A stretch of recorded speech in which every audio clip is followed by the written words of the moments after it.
El primer libro de Samuel en el capítulo 5, por favor.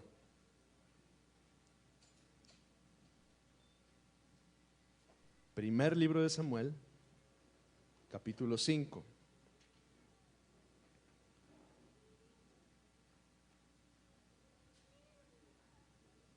Hoy he titulado lo que quiero compartir con usted hoy, el protocolo de la presencia de Dios. Y quiero explicar un poquito a qué me refiero.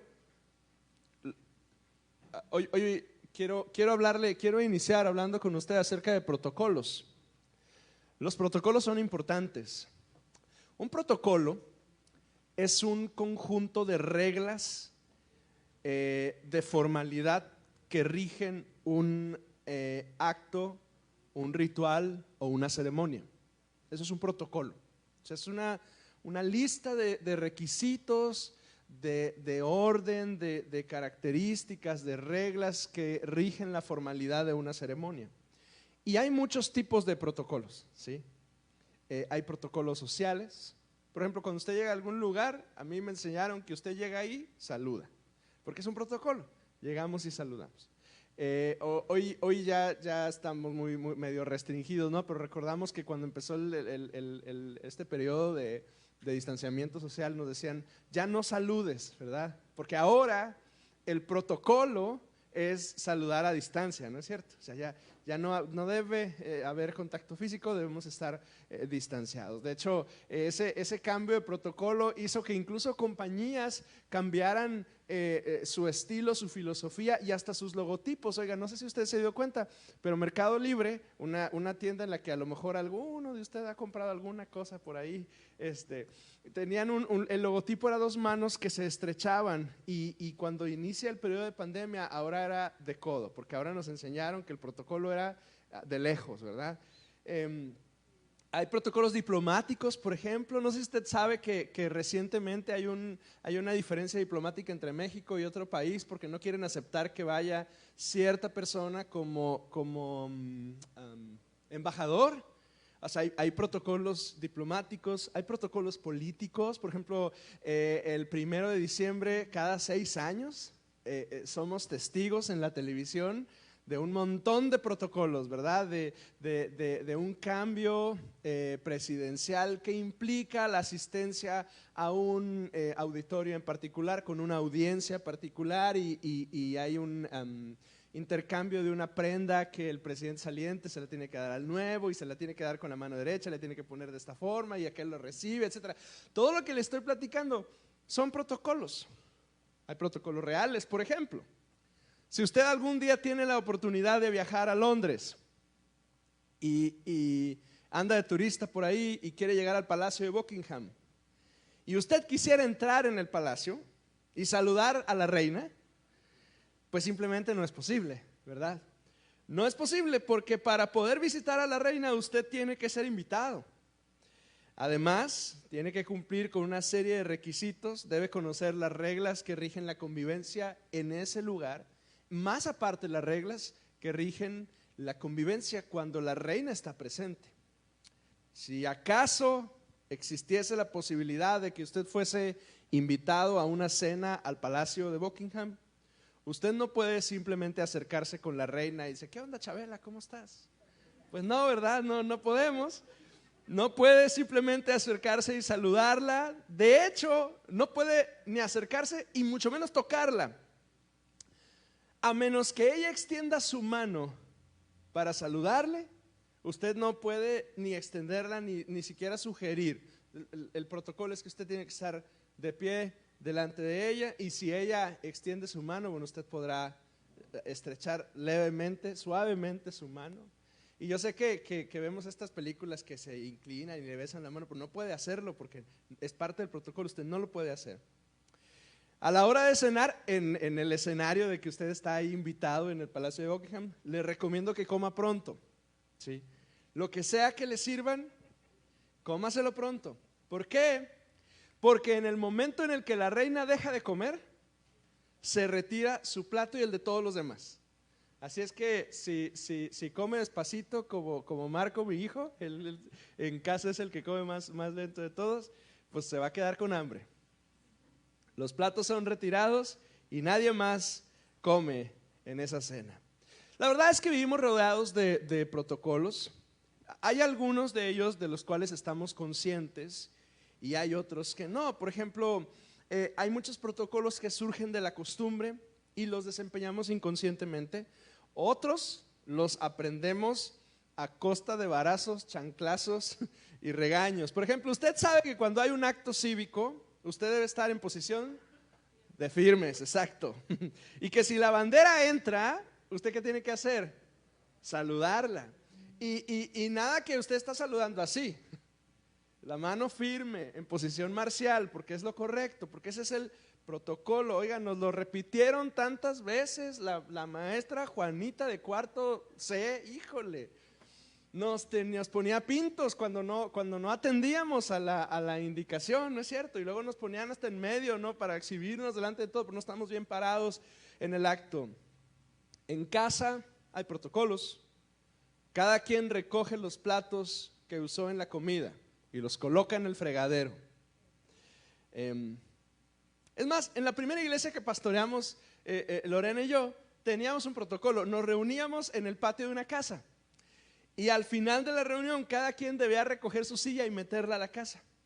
Así quien nos visitaba, aunque no sabían ni lo decíamos, cuando empezaban a vernos que doblábamos las sillas y las empezábamos a meter y las acomodábamos de cierta manera, en automático agarraba su silla y la metía a la casa y la ponía justo así como íbamos indicando nosotros, porque estamos rodeados de protocolos, participamos de ellos. Los protocolos que observamos norman nuestra conducta. Hoy, por ejemplo, me di cuenta de algo.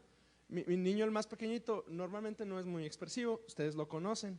Oiga, hoy lo vi, aplaude el vato. ¿Qué pasó? Pues es que lo está viendo a usted que aplaude y a mí. Entonces participamos de lo que nos rodea. Si usted ora por los alimentos con sus hijos día tras día en su casa, el día que usted esté en un restaurante, sus hijos le van a pedir que ore. El día que usted esté con su familia que no participan de la fe, sus hijos le van a preguntar: ¿y a qué hora vas a dar gracias?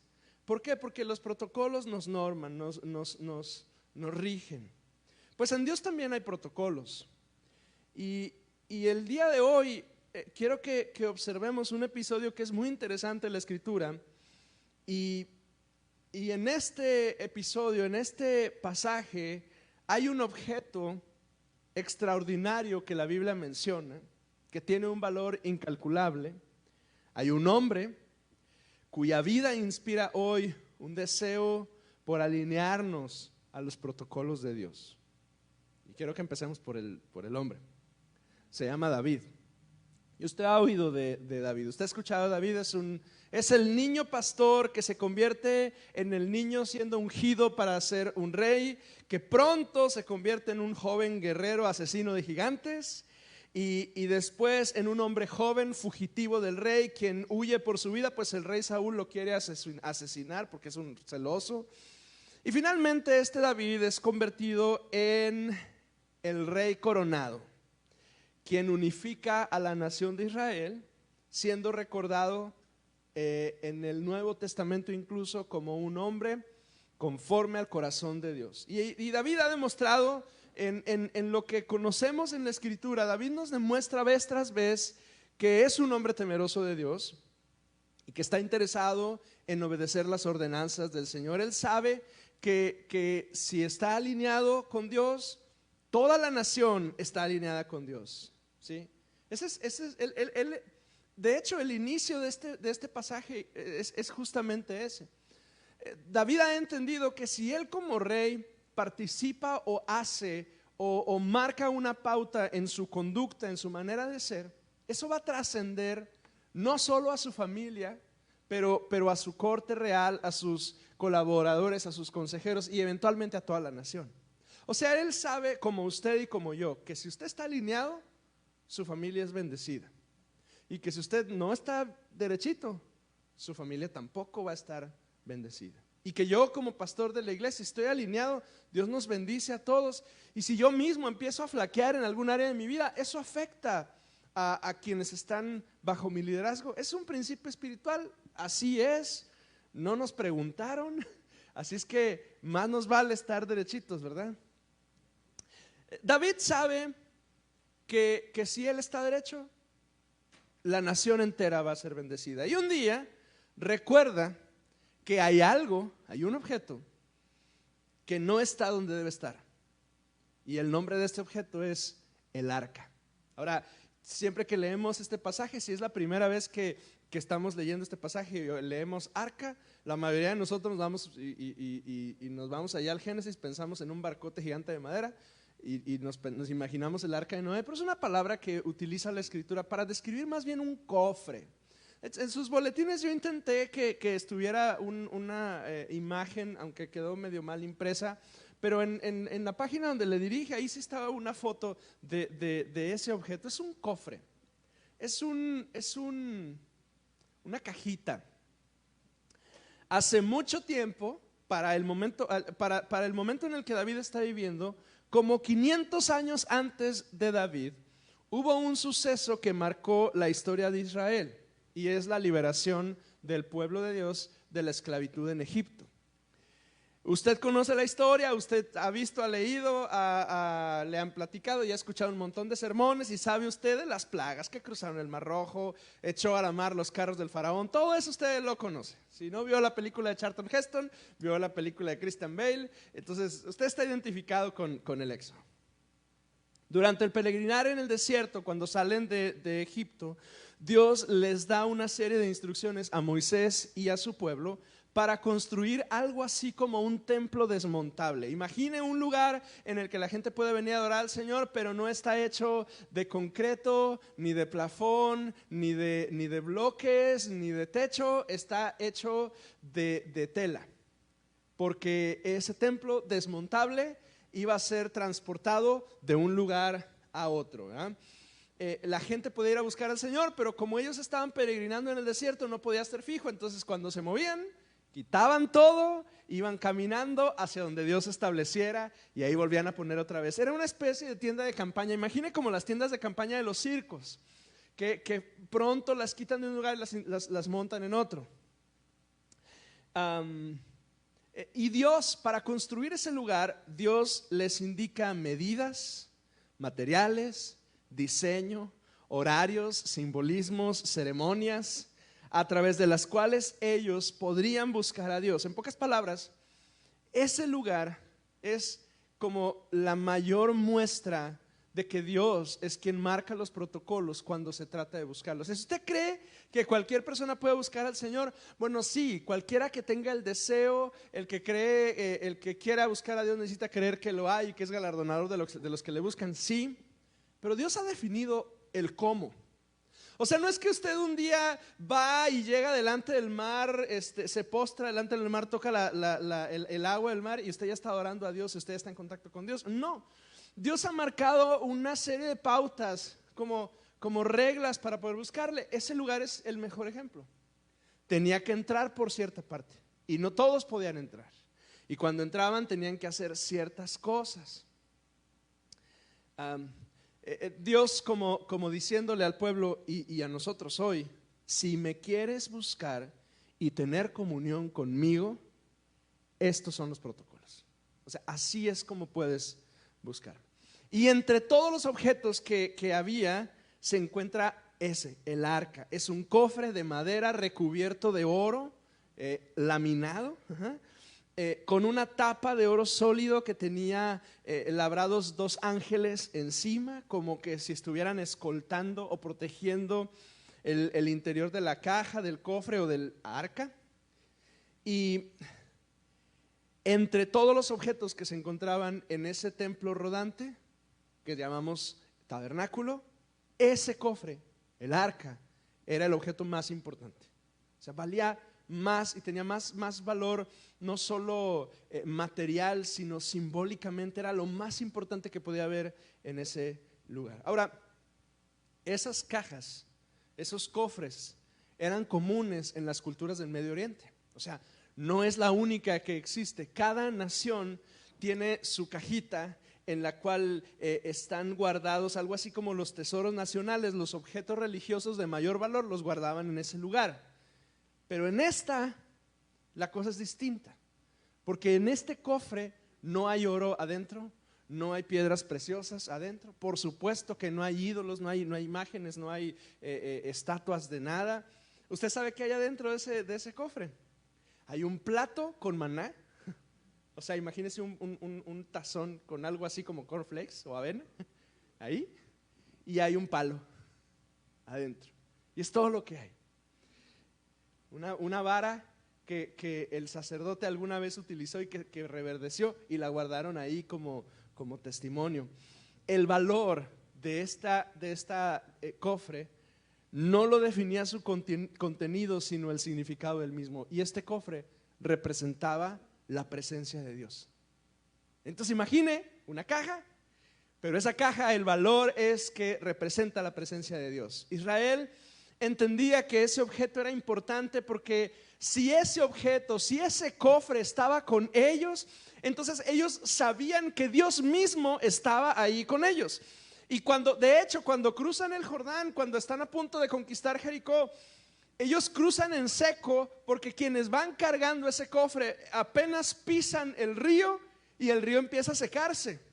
Y entonces el relato de Josué dice que el arca, imagine los 4 personas que van cargando ese objeto, apenas van caminando y van tocando el agua y el agua se va. De manera que 2,5 millones de personas cruzan el río Jordán sin mojarse. Y de hecho cuando Jericó es destruido, adivine quién va adelante, el arca, porque representa la presencia de Dios para ellos. Hasta que un día se la roban. Un día los filisteos, una nación enemiga del pueblo de Israel, sustraen el arca del pacto y con ello inicia uno de los momentos más oscuros para los israelitas y para los filisteos también, porque los filisteos la roban y por curiosos la abren, y cuando la abren les empiezan a pasar un montón de cosas. Mira, observe lo que dice 1 Samuel 5 versículo 6 y luego vamos a continuar leyendo el capítulo 6. A partir del versículo 1 dice: se agravó la mano de Jehová sobre los de Asdod y los destruyó y los hirió con tumores en Asdod y en todo su territorio. Por curiosos y por metiches, por andar abriendo el arca y queriendo ver qué es lo que había allá adentro, Dios envió una enfermedad a toda la gente. Y la Biblia nos dice que le salieron tumores. Nos imaginamos una especie como de pústulas en la piel, como hinchazones, como una enfermedad, una peste que no tenía sentido, pero cayó sobre ellos por metiches, por profanos, por haber tocado y tratado de buscar en algo que es muy sagrado. Entonces, ver capítulo 6, versículo 1. Estuvo el arca de Jehová en la tierra de los filisteos 7 meses. Entonces los filisteos llamaron a sus sacerdotes y adivinos y preguntaron: ¿qué haremos del arca de Jehová?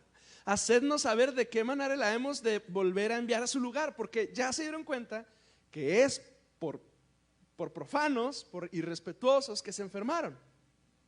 Hacednos saber. Ellos dijeron: si enviáis el arca del Dios de Israel, no la enviáis vacía, sino pagadle la expiación. Entonces seréis sanos y conoceréis por qué no se apartó de vosotros su mano.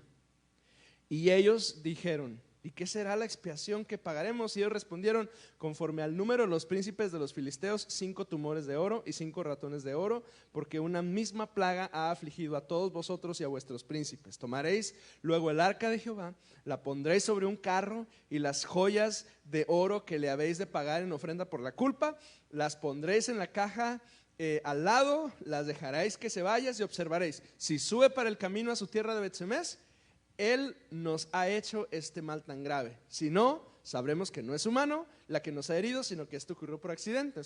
Y finalmente lo que hacen es que la envían a Bet-Semes. Y luego vaya conmigo al versículo 19. Entonces Dios hizo morir a los hombres de Bet-Semes porque habían mirado dentro del arca de Jehová.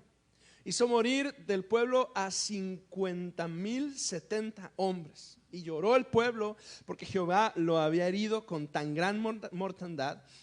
Y todos los de Bet-Semes dijeron: ¿quién podrá estar delante de Jehová el Dios Santo? ¿A quién subirá desde nosotros? Y enviaron mensajeros a los habitantes de Kiriat Jearim, diciendo: los filisteos han devuelto el arca de Jehová, descended pues y llevadla con vosotros. Brinque conmigo, 1 Samuel 7, versículo 1 y 2, ahí adelantito en esa misma hoja. Vinieron los de Kiriat Jearim y llevaron el arca de Jehová y la pusieron en casa de Abinadab, situada en el collado, y santificaron a Eleazar su hijo para que guardase el arca de Jehová. Desde el día que llegó el arca a Kiriat Jearim pasaron muchos años, 20 años, y toda la casa de Israel lamentaba en pos de Jehová. Y entonces los filisteos entienden que no la pueden mantener y la devuelven. Y cuando la devuelven no saben qué hacer con ella. Y entonces finalmente llega ahí, a Kiriat Jearim. Kiriat Jearim es una aldea que está a 15 kilómetros de la capital de Jerusalén. También se llama Baala. Y el arca permanece en ese lugar por muchos años. Ahí, olvidada. Pasan muchos años, pasa el resto del ministerio de Samuel y luego todo el reinado de Saúl, e inicia el reinado de David. Y un día David se acuerda del arca y se le ocurre la mejor idea que pudo haber tenido hasta ese momento: vamos a traérnosla. Pues ¿cómo puede estar el arca, que es la presencia de Dios, olvidada por allá? Y dice: vamos a traérnosla. Se junta con sus amigos los soldados, y planea traer el arca, investiga dónde está y dice: vamos y nos la traemos aquí, porque, y entiendo, o sea, es un tipo entendido, si el arca está en Jerusalén, pues Dios nos va a bendecir. Él sabe que el arca es importante, pero el asunto es discutido por las personas equivocadas, por soldados y por políticos. Es como cuando usted tiene un dolor en la espalda y entonces llega a su reunión de Navidad con sus hermanos y sus primos, y uno de sus primos es dentista y le dice: oye, pues tú que eres doctor, recétame algo para el dolor de espalda. Y él, pues probablemente muy cortés como Paco, que es dentista, le va a decir: pues no sé. Porque no es algo que bueno, a lo mejor sí nos pudiera dar un consejo, ¿verdad? Como cualquiera de nosotros: pues tómate un paracetamol, ¿verdad? Pero no es algo que un dentista arregle o atienda, ¿no? Entonces, de igual forma, no eran las personas adecuadas con las cuales debía discutir esto. Pero David se propone y emprende el regreso del arca. Y vaya conmigo al segundo libro de Samuel, en el capítulo 6.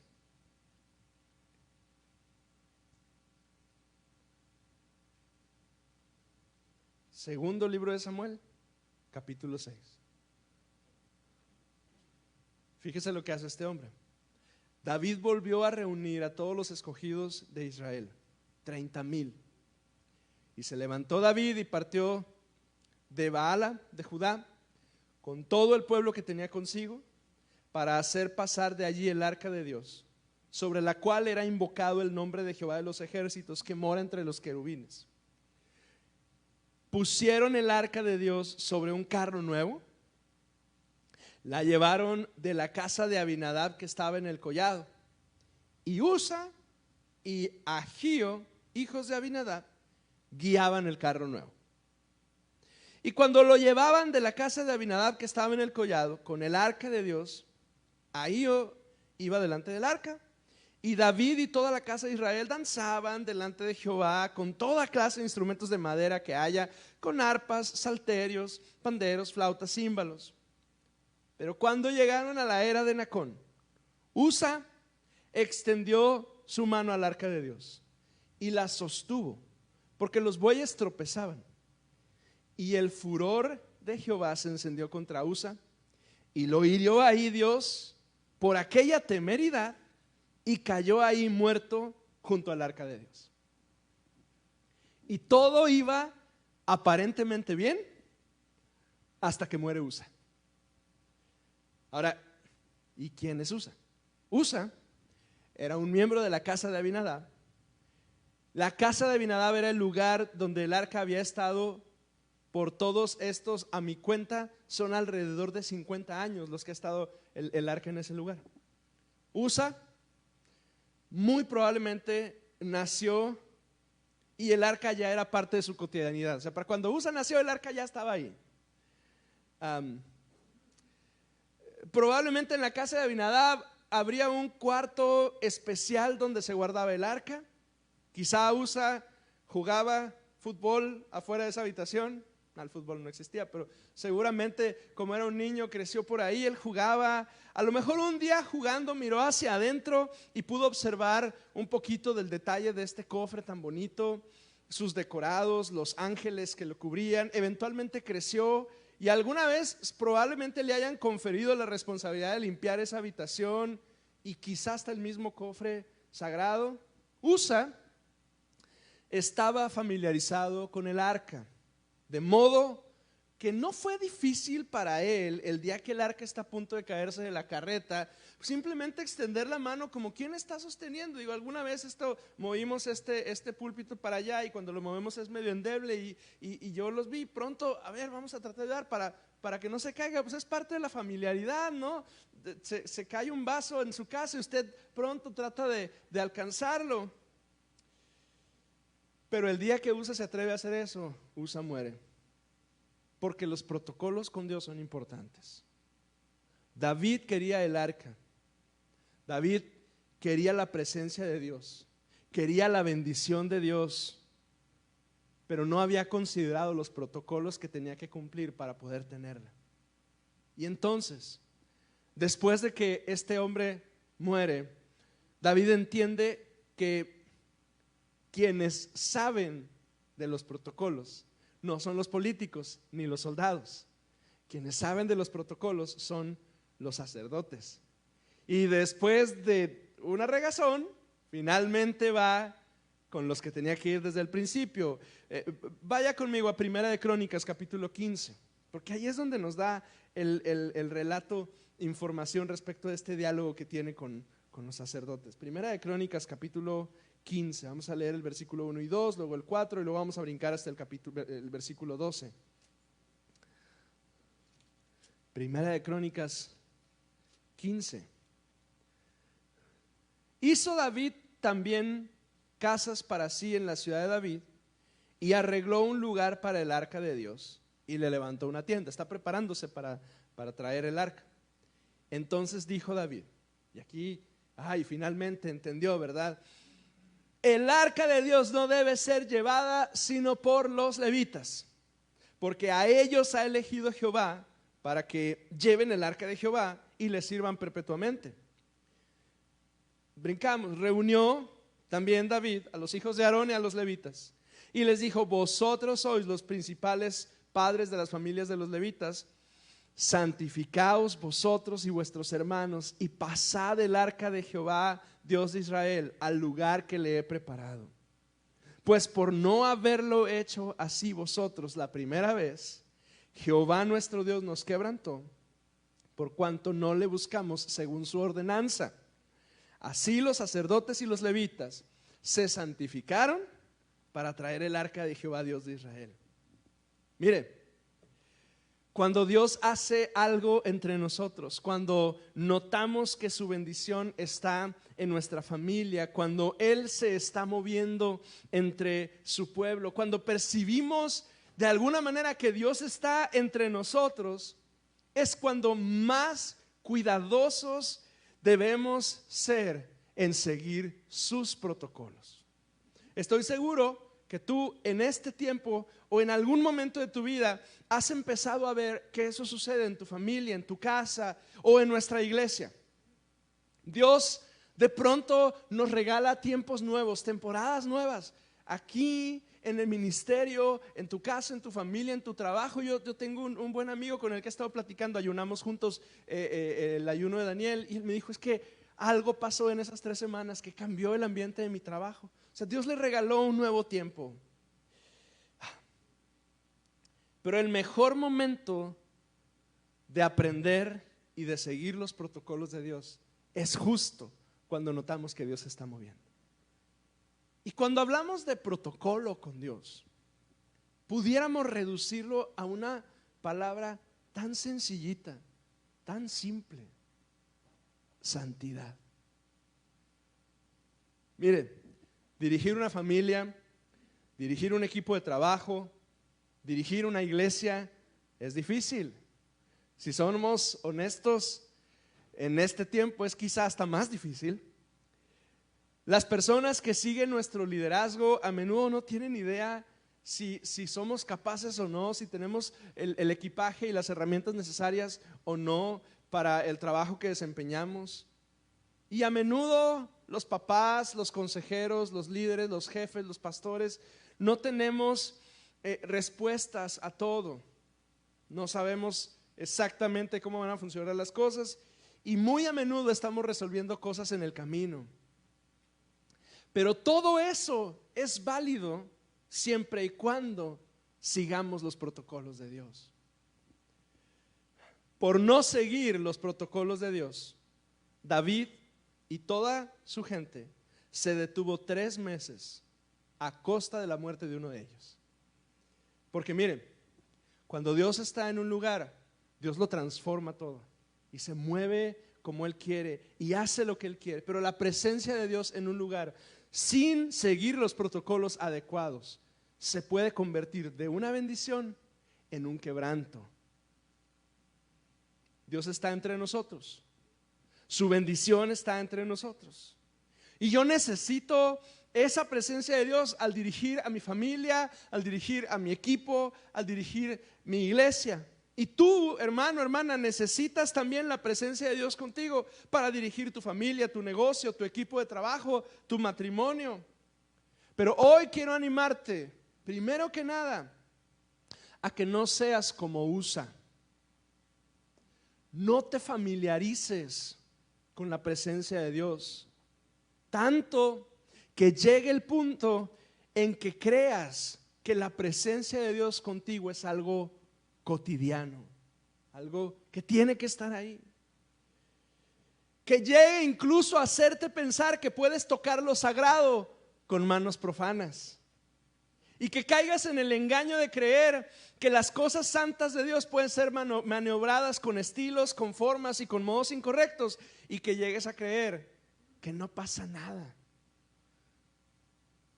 Porque cuando se trata de la presencia de Dios con nosotros, la santidad es lo único que nos permite preservar la presencia de Dios entre nosotros. Y estoy hablando en tu casa, tu familia, tu matrimonio, y también estoy hablando de este lugar. Si Dios está moviéndose entre nosotros como iglesia, y yo creo que lo está haciendo, la santidad personal y la santidad comunitaria nos va a ayudar, nos va a permitir mantener a Cristo entre nosotros. No es que Él se vaya, porque está en todas partes, pero oiga, si Él está entre nosotros y no somos santos, eso de ser bendición se puede convertir en un problema y en un quebranto. Luego escucho o percibo en algunas ocasiones muy particulares, ¿verdad? Que pasan situaciones difíciles en algunas familias. Decimos, pero ¿por qué? Si Dios está, ellos sirven al Señor y aman al Señor. Y luego conviene preguntarnos, ¿y no será que algo no estamos haciendo y que el Señor en toda su santidad quiere estar ahí presente, pero soy yo el que estoy impidiéndolo, ¿no? Quiero orar hoy un par de cosas con usted. La primera de ellas es: ¿será que en mi andar con Cristo he caído en el error de Usa? ¿Será que quizá usted o yo nos hemos familiarizado tanto con lo santo que llego a pensar que no pasa nada si toco, si hago o si me permito esto o aquello? Al fin y al cabo, pues desde que recuerdo, el cofre está ahí en mi casa. Yo me metí al cuarto ahí a barrer, a trapear, a limpiar ahí con un plumero el cofrecito. Siempre ha estado ahí. No pasa nada si lo toco, no pasa nada si no llego, no pasa nada si no oro. no pasa nada si no me conservo tan santo. Al fin y al cabo Dios es bueno, me perdona. Y así poco a poco dejo de ser tan consagrado como Dios me lo pide, hasta que mis manos profanas tocan lo sagrado. En esta semana tuve la oportunidad de platicar con gente que está en ministerio de aquí de la iglesia, y yo les decía: estás en ministerio, no te puedes permitir esto o aquello. Tú sirves al Señor en el altar. Oiga, si hay gente que sirve en el altar, no nos podemos permitir cosas. Dios nos llama a ser santos. El Salmo 24 dice que manos limpias y corazón puro son los que reciben la bendición de Jehová. Pero manos sucias y corazones corruptos delante del mismo Dios santo pueden recibir en el mismo lugar, en vez de bendición, juicio. En el mismo lugar. Usted recuerda la historia de Ananías y Zafira en Hechos. Lo mencioné hace unas semanas. Y no es la intención así asustar, pero oiga, en ese lugar estaban los apóstoles del Señor, y el Espíritu Santo estaba en ese lugar y estaba sanando gente y estaba haciendo cosas. Pero Ananías y Zafira llegaron a tocar lo santo con manos profanas, y oiga, cayeron muertos. Y yo no creo que este es un tiempo de juicio para la iglesia. Al contrario, en mi corazón está el animar la iglesia, porque sabe, yo creo que nuestra iglesia está viviendo un momento bueno, pero solo la santidad va a mantener eso. Solo viviendo en la santidad, en esa novedad de vida, con corazones agradecidos, humildes, maleables, sensibles, no a mí, no a mi liderazgo, no al liderazgo de la gente que emprende cosas aquí en la iglesia, al Señor. Corazones rendidos al Espíritu Santo y vidas bien dirigidas hacia Él es lo que va a mantener, es lo que mantiene la vida de avivamiento de las iglesias. ¿Cuándo se acaba un avivamiento en una iglesia? Y lo platicamos Fabo y yo en dos experiencias que ambos tuvimos esta semana, no esta semana, pero lo tuvimos en algún momento en nuestras vidas. Cuando nuestro corazón se desenfoca de Él, cuando empezamos a pensar que somos tan buenos y tan capaces, y entonces Dios ya no puede obrar ahí. Cuando hay corazones orgullosos, por más que Dios quiera moverse, no puede, porque mi orgullo es más grande, mi ego es más grande, mi impresión de que soy el chiraspelas, decía un amigo de Reynosa, que soy el mejor, que soy el que tiene las canicas y el que sabe cómo se hacen las cosas, le impiden al Señor. Mis manos se llenan de suciedad. ¿Será que hoy me doy cuenta que he caído en el error de Usa? ¿O será que hoy necesitamos la bendición de Dios en nuestras vidas? Que hoy, como David, nos damos cuenta que necesitamos que el arca esté con nosotros. Es fácil, solo que hay que seguir sus protocolos. O sea, la presencia de Dios fácil viene entre nosotros. Lo único que se ocupa es que sigas la regla del Señor. Solo necesitamos santificarnos, valorar su presencia. Dios está entre nosotros, valoremos su presencia. No es cotidiano lo que Dios obra entre nosotros. O sea, ya oímos que Dios sanó, completó un proceso de sanidad en la mamá de una de nuestras hermanas. Y ya oímos que Dios respondió y que Dios hizo y que Dios estaba moviéndose entre nosotros. Eso no es normal, ese es Dios habitando entre nosotros. Valoremos eso, no es cotidiano. El milagro de la salvación entre nuestra familia no es cotidiano. Pero si queremos más, hay que vivir en santidad, porque donde Dios está, todo se transforma. Pero la presencia de Dios sin los protocolos adecuados puede traer quebranto en lugar de bendición. Y la diferencia está aquí, en tu corazón. Inclina tu rostro un minuto. Señor, tú eres bueno y fiel. Y hoy, Señor, rendimos nuestros corazones a ti.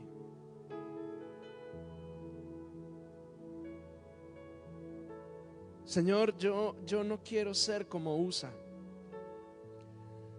familiarizado con tu presencia, acostumbrado a los milagros, acostumbrado a tu gracia, acostumbrado a que tú te mueves, que resta valor en mi corazón tu presencia y tu gracia y tus milagros, y se me hacen tan cotidianos, tan normales, que empiezo a permitir que mi vida se ensucie, y entonces un día toco aquello que es tan santo. Ayúdame, Señor. Hermano, hermana, si usted se identifica con esto, yo le invito a que se una conmigo a esta oración y le diga conmigo al Señor: Señor, yo no quiero ser como Usa. Ayúdame, Señor.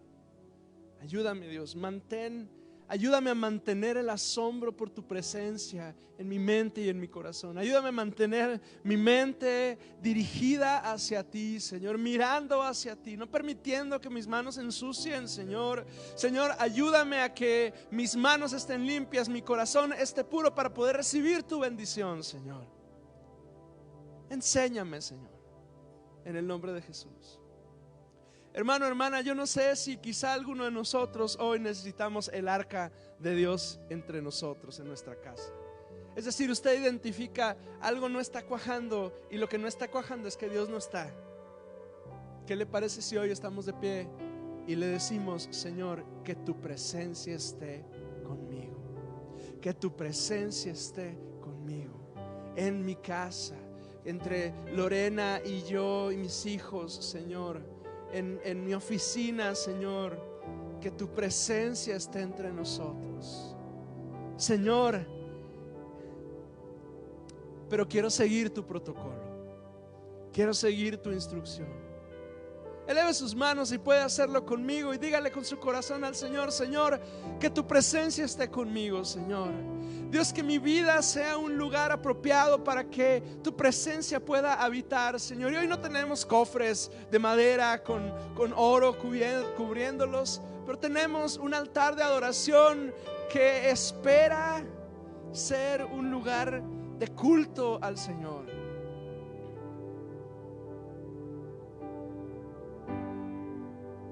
Aquí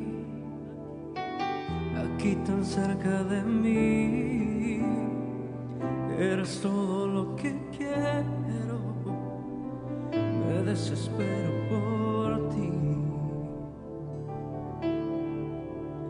Sorpréndeme una vez más, no me conformo, Señor, eres todo lo que anhelo, quiero vivir para ti. Eleve sus manos con nosotros y cantemos. Déjame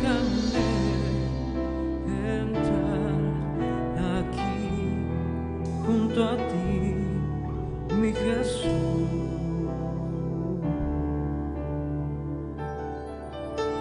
Y hoy yo soy un altar donde puedo